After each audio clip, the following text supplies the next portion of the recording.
Vamos seguir, vamos falar agora do ex-presidente Jair Bolsonaro. Bolsonaro deve prestar depoimento amanhã à Polícia Federal. Ele deve dizer que não sabia do suposto esquema de fraudes em cartões de vacinação contra a Covid-19. O Leandro Magalhães tem os detalhes ao vivo pra gente. Oi, Leandro, bem-vindo ao Arena. E aí, o que esperar do depoimento de Bolsonaro amanhã? Oi, Raquel, muito boa noite para você, boa noite a todos. Não muita surpresa, Raquel. O depoimento do ex-presidente será amanhã à tarde na Polícia Federal aqui em Brasília. O inquérito que corre no Supremo Tribunal Federal diz que o ex-ajudante de ordem de Jair Bolsonaro, Coronel Mauro Cid, é suspeito de uma suposta falsificação no cartão de vacina do ex-presidente. A investigação aponta também uma suposta participação de outras pessoas, já que o nome do ex-presidente teria aparecido no sistema do Ministério da Saúde. Eu conversei com algumas fontes da Polícia Federal, Raquel, que dizem que há muitos questionamentos para serem respondidos. Um dos quais é o fato de o ex-ajudante de ordem ter tido facilidade à plataforma do sistema do Ministério da Saúde. Lembrando que o ex-ajudante tinha acesso ao sistema Conect SUS com os dados do ex-presidente Jair Bolsonaro. Eu também conversei com pessoas próximas do ex-presidente Jair Bolsonaro, que me disseram que não há sentido o próprio Bolsonaro ter falsificado o cartão de vacina dele se o mundo todo sabia que ele não quis e não tomou vacina desde a pandemia. Essa será a terceira vez que o ex-presidente presta depoimento à Polícia Federal. A primeira vez foi sobre os presentes dados pelo governo da Arábia Saudita em 2021 e 2022. O segundo depoimento foi sobre os atos criminosos do dia 8 de janeiro e agora sobre a suspeita de uma falsificação no cartão de vacina do ex-presidente. Eu volto ao estúdio, Raquel. Obrigada, Leandro. Bom trabalho para você aí em Brasília. Caio, os argumentos de Bolsonaro acho que já são conhecidos. Como o Leandro trouxe, né? Ele vai alegar que foi um esquema de bajulação, que ele não sabia e que Mauro Cid agiu sozinho para, na verdade, enfim, agradá-lo, porque Mauro Cid, sim, tá muito encrencado nessa história. Convence as autoridades e convence politicamente? Bom, politicamente, Raquel, é um argumento... É difícil um pouco de parar de pé, mas politicamente. Por quê? Porque o Mauro Cid era a sombra do presidente. O Mauro Cid, em todos os lugares, todas as viagens, todos os dias, todas as horas, regime 24/7, estava colado ao presidente da República. Então, enquanto narrativa política, é difícil mesmo da gente acreditar que o ajudante de ordens atuava sem anuência do chefe. Agora, isso é questão política, de narrativa, de debate político. O que precisa ser visto é no campo do processo judicial, com respeito ao contraditório, devido ao processo legal. Ali, sim, e os investigadores têm todas as condições de provar se, de fato, o Mauro Cid atuou com anuência ou não do Bolsonaro. É ali que isso precisa ser provado. Até agora, pelo menos, todos os sinais ali, tem uma certa segurança do entorno do ex-presidente, de que o Mauro Cid vai matar no peito, né? E vai assumir tudo como se fosse toda uma trama idealizada apenas por ele. Nesse meio do caminho, e isso que precisa ser provado ou não, né? Agora, é preciso verificar essa mudança. Tem duas questões ali nesse processo todo. A mudança do advogado, do Mauro Cid, do Dr. Rodrigo Rocha, para o Dr. Fenelon, é mudar em termos de estratégia jurídica da água para o vinho. Por quê? Porque o Rodrigo Rocha sempre foi, nos casos que ele pega, ele é contrário ao Instituto da Colaboração Premiada, enquanto ideia para a defesa de seus clientes. O Bernardo Fenelon, ele já escreveu livro sobre isso, né? Ele é um entusiasta da ideia. E quando questionado, ele simplesmente não responde. Né? Se vai propor, se vai defender, a gente não sabe o que o advogado dele pensa sobre algo que ele mesmo é entusiasta. Então a gente precisa ver como isso vai se deparar. Mas eu gosto sempre de separar a questão da narrativa política e da defesa política da defesa jurídica. Se há uma percepção de que o Mauro Cid não teria como atuar sem a anuência do Bolsonaro, isso precisa ser provado no processo judicial com respeito ao contraditório. João, Mauro Cid vai matar no peito, como diz o Caio? Não sei. Eu não tive ainda a oportunidade de conhecer o Mauro Cid, né? Mas ele está com uma paulada, uma carga grande aí para carregar, né? Não é só essa questão das vacinas, tem a questão aí, depósitos para a primeira-dama, ex-primeira-dama, tem, enfim, eu acho, como eu disse outro dia, eu acho que nós vamos ter aí uma temporada muito rica de informações, que vão, muitas delas, chegar no Mauro Cid, né? E aí é o que, como estava falando, a gente assim, você tem uma questão, nós vamos acreditar que tudo que o Mauro Cid fez foi para agradar o chefe sem o chefe saber, ou foi uma coisa alinhada politicamente? Aí eu acho que tem a questão legal, né, que nós vamos ver a questão de provas, levantamento de provas, e tem a questão política. Agora, nesse espectro de tantos problemas que aconteceram no governo anterior, eu acho que essa questão da vacina, obviamente, é importante, é um crime, pode configurar um crime, mas tem coisas muito mais graves, né? Mesmo a questão da omissão em relação à vacina, em relação aos números da vacinação no início, isso tudo realmente eu considero muito mais grave nessa composição. Agora, tem uma coisa que não pode ser descartada, acho que foi a Janaína que falou isso semana passada. Essa história da vacina, da adulteração, só faz sentido se Bolsonaro já tinha sido vacinado. Isso, para mim, também tem esse racional. Será que o Bolsonaro teria tomado uma vacina e tenha feito toda essa armação e essa articulação justamente para que isso não fosse descoberto? Parece meio inverossímil, mas eu acho que tem que ser investigado. João, o que eu tenho ouvido dos investigadores é que é exatamente essa a hipótese, que ele não se vacinou, essa é a hipótese com a qual trabalham os investigadores da Polícia Federal e da CGU, que ele não se vacinou, mas que ele tinha receio de que a falta do registro de vacinação atrapalhasse, de certa forma, os seus planos de ir para os Estados Unidos. A despeito da entrada ser liberada com passaporte diplomático, dele não precisar disso para renovar o visto. O receio no entorno de Jair Bolsonaro, e aí eu já usei várias vezes aquela palavra paranoia, era de que, na hipótese que os investigadores estão levantando e que eles estão trabalhando, a ver se comprova, era de que houvesse algum problema com o passaporte diplomático dele, de que em algum momento esse passaporte fosse tirado dele. Agora, Joel, o Leandro cita, né, o Leandro Magalhães, nosso repórter, terceira vez que Bolsonaro vai depor. Está se fechando o cerco sobre ele? A cadeira dele nem esfria, ele está de volta ali na salinha da PF para depor sobre mais um tema.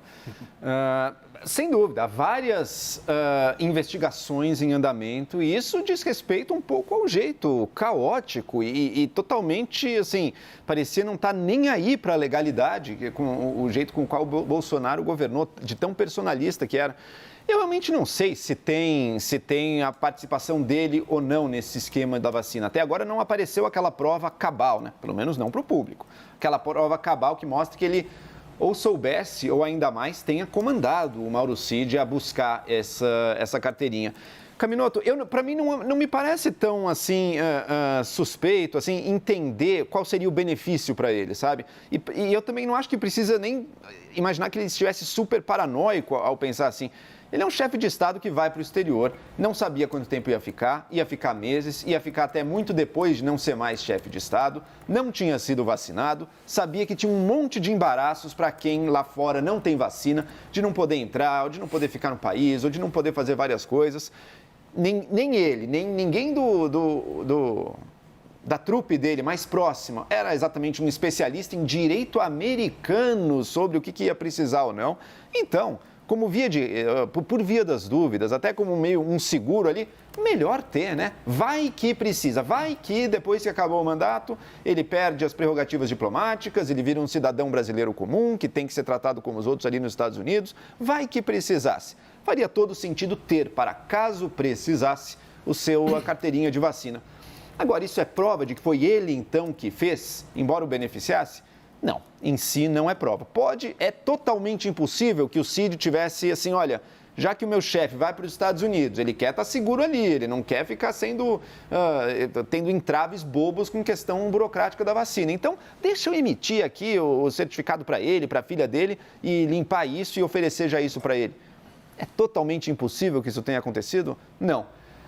E eu também acho, a Janaína já tratou isso no passado aqui, né, Janaína, que especificamente esse da vacina, esse crime, é um crime, né, mas não é exatamente um crime mais sério do nosso Código Penal. Teria uma pena bastante baixa até, né, se eu não me engano, já foi tratado aqui, 1 ano, uma coisa assim. Pode chegar a 6. Pode chegar a 6, enfim, mas seria uma pena mais baixa. Pública, apesar da gente não ver essa reprovabilidade, juridicamente falando, você tem uma pena até que significativa. Poderia ser significativa, então, mas eu estava trabalhando com a ideia de que, no fundo, provavelmente seria, mesmo condenado, seria uma pena baixa. Então, que nesse caso... A pena mínima são 2, aí você tem um monte de alternativas. Isso, e que nem pisaria na prisão, portanto, uma pena mais baixa ali. E que talvez, portanto, sendo esse o caso, talvez o Mauro Cid também não veja grandes problemas em ficar com essa. Janaína, e a sua avaliação sobre esse cerco? Está fazendo sentido essas investigações? Tem vários pontos ali que o presidente tem mesmo que se explicar? Ou ele está sendo perseguido, na sua análise? Eu não vejo que seja uma perseguição, mas me parece um desejo de alcançá-lo. Tanto é que houve aí algumas apreensões, houve algumas buscas e apreensões que talvez tenham sido excessivas. Mas fato é que, mediante essas buscas e apreensões, eles estão acessando diálogos que, pelo que a gente entende das leituras, estavam no âmbito ali das comunicações do Cid. Mas comunicações com outros funcionários, comunicações que mostram outras, né, possíveis ou prováveis ou pretensas ilicitudes. Então, iniciou-se investigando uma coisa, né? E talvez esse fosse o objetivo ao fazer as apreensões. Verificar se não haveria outras coisas a serem investigadas. Então, por exemplo, eu entendo o sentimento do Joel, né? Não houve nenhum desvio de dinheiro, de valores. Então, como é que tem punição? Você tem toda uma gama ali de penas, se vai ser documento público, se não vai ser documento público, se usou, se não usou. Mas existe uma punição significativa. Agora, eu compreendo, eu também sinto como você e vários colegas aqui, é algo menor, vamos dizer, do que um peculato, né, do que um desvio. Agora, por exemplo, se começarem a aparecer supostos pagamentos feitos por funcionários, né, para a ex-primeira-dama, com dinheiros oriundos do Tesouro ou mesmo valores recebidos como salários por esses funcionários. Talvez até em algum sentido as penas sejam próximas, tá? As penas não são tão divergentes assim. O peculato tem uma pena mais alta, vai até 12, mas não é algo assim tão... Mas, sob o ponto de vista da reprovabilidade, muda, né? A reprovabilidade social. E a situação acaba ganhando um certo peso quando nós olhamos para o passado, para o caso Flávio. Como é que eu posso dizer? Uma autoridade, né, que eventualmente por desconhecimento, por acreditar que é assim mesmo, acaba se envolvendo numa situação, ela tem um olhar da sociedade. Agora, essa mesma autoridade, alguns anos depois, de alertada, né, de ter visto inquéritos, processos, apesar das várias anulações à esquerda e à direita, né, desse comportamento, mas que ela volta a fazer, aí a reprovação é maior. Então, eu, com todo respeito, não vislumbro grandes problemas jurídicos para o presidente no caso das joias, até porque as joias não estão com ele, tem toda essa discussão se é presente, se não é presente, se podia, se não podia. No cartão de vacina, eu sigo não vendo lógica dele ter pedido ou aceitado esse expediente, salvo se ele se vacinou e quer esconder da base. Agora, estes outros fatos que começam a vir à tona, graças às apreensões, esses podem se transformar em algo grave. E aí vai ter toda uma discussão, né, sobre a possibilidade de usar esse material para uma finalidade diversa daquela para o qual o material foi apreendido. Né, que hoje já tem vários casos aí de anulações no STJ, no próprio STF, né, da tal da prova achada, né, da árvore envenenada e assim por diante. Mas esse tipo de caso eu vejo potencial de gravidade jurídica, assim, não só política. Para esses caras, tem uma questão para esses caras, né?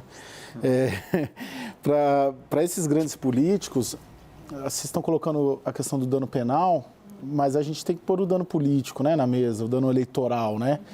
Porque o Bolsonaro está lá todo dia, página policial, página política também, às vezes tem uma reunião, às vezes tem alguma, mas todo dia, depoimento. Eu tenho dúvida, curiosidade de repórter mesmo, do dano político mesmo, né? O quanto tudo isso, né? Toda essa vamos dizer assim, visitas frequentes à Polícia Federal, vazamentos, notícias, informações. Quero a sua análise disso. O dano político eleitoral. Ele já foi lá para depor sobre as joias, recuperando o que o Leandro falou, que disse que, enfim, não sabia. Tem ali uma questão envolvida que ele pode ter colaborado para pressionar um funcionário público a liberar aquele colar. Depois ele foi depor sobre os atos criminosos do dia 8 de janeiro, que ele também disse que não tinha conhecimento, nem no Brasil estava. E agora a suspeita da falsificação desse cartão, que ele está atribuindo tudo a uma bajulação. Você colocou a pergunta, não seja retórica, Caio, vamos lá. Não, isso tudo no mês 5 de Lula. Com 5 meses de Lula tem tudo isso daí. Qual é o dano político? Eu acho que tem, assim, é possível calcular um dano político, mas assim, vamos pegar empiricamente. As pesquisas que nós temos em mãos, vira e mexe o Lavareda solta pesquisa, vira e mexe Genial Quest, não mostram um grande impacto assim, né? Mostram, por exemplo, a população muito também cobrando resultados do governo Lula.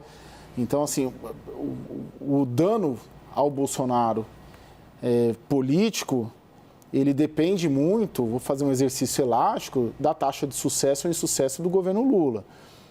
Se o governo Lula bombar, for excelente, formidável, e chegar em 2026 bombando, a chance da oposição, seja com o Bolsonaro, seja com o Tarcísio, seja da direita, diminui. Agora, qualquer que seja, tudo que se construa em termos de Jair Bolsonaro, em termos de direita, daqui até lá, se o governo Lula chegar em 26 sem grandes entregas, sem grandes resultados, com uma taxa de reprovação alta, seja Bolsonaro ou seja qualquer outro nome, ele vai ter potencial a despeito de todos esses processos e investigações contra a principal liderança desse campo político. Eu faço muito essa correlação. Eu claro, penso como você no que diz respeito ao muito do resultado da eleição lá na frente tem a ver com o que o governo fizer ou deixar de fazer, com crescimento econômico ou não.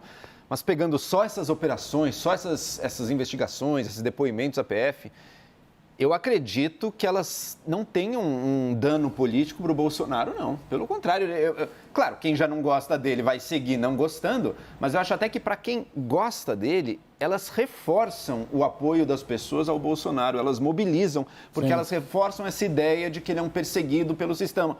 Tá vendo? Até a carteirinha de vacinação que ele estão indo atrás dele por isso. Então eu acho que isso, de alguma maneira, não que vá dar mais votos para ele também, mas para quem já gosta, fortalece a adesão da pessoa junto a ele. Então, estes casos da joia, da vacina, mas se eventualmente ficar evidenciado que houve desvios, aí eu acho que muda. Na base do presidente, a história da vacina é perseguição, a história das joias é perseguição. A ideia que fica é de que é prova de que ele não rouba, porque se ele roubasse, já teria aparecido tudo. Então, é prova de honestidade para a base do presidente. Né, e da perseguição. Agora, se vierem à tona elementos a evidenciar desvio de dinheiro, aí eu acho que muda.